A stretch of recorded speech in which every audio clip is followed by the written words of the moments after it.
Xudoyberdi To'xtaboyev 1932-yili 17-dekabrda Farg'ona viloyatining Katta Tagov qishlog'ida tug'ilgan.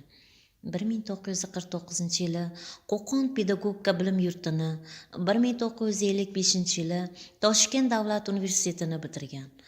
1958-yili Toshkentda Toshkent oqshomi, so'ng hozirgi O'zbekiston ovozi gazetalarida faoliyat yuritdi.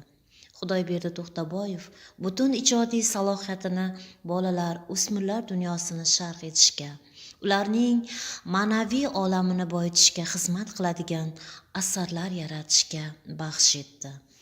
Sariq devni minib, Sariq devning o'limi, 5 bolali yigitcha, Qasoskorning oltin boshi, Quyonlar saltanati uning qizg'in ijodiy faoliyatining samarasi bo'ldi.